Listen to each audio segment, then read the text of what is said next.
समुद्रातील शांत उडणारा दुर्मिळ पाकट मासा विकणे पडले महागात.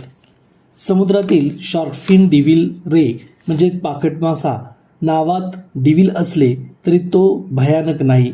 हा समुद्रातील अत्यंत शांत फिल्टर फीडर प्राणी आहे. हा मासा हिंद व प्रशांत महासागरात आढळतो. साधारण तो 20 ते 200 मीटर खोलीत राहतो.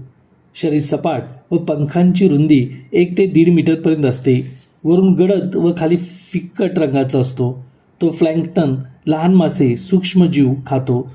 मांसासाठी याची शिकार करून 100 ते 150 रुपयांना याचे मांस विकले जाते.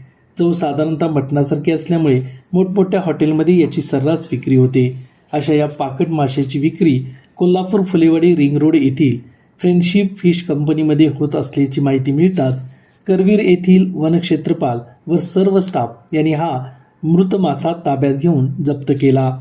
तसेच वन्यजीव संरक्षण अधिनियम 1972 अन्वये या माशाची विक्री करणाऱ्यावर गुन्हा दाखल केला. पुढील तपास कोल्हापूरचे वनसंरक्षण धैर्यशील पाटील, सहाय्यक वनसंरक्षक विलास काळे यांच्या मार्गदर्शनाखाली करवीर वनपरिक्षेत्र अधिकारी नंदकुमार नलवडे, सागर कोळी, ओंकार भोसले, विकास घोलप, महादेव कुंभार, विदेश तांबोरे, डॉक्टर संतोष वाळवेकर, रमण कुलकर्णी करत आहेत. अशा या दुर्मिळ माशांची शिकार करून त्यांच्या मांसांची विक्री करून आपण पर्यावरणाचा समतोल ढासळत आहोत.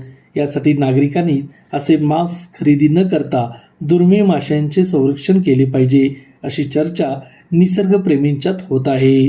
रन फास्ट न्यूज चॅनलसाठी दादाराम साळुंखे, कराड.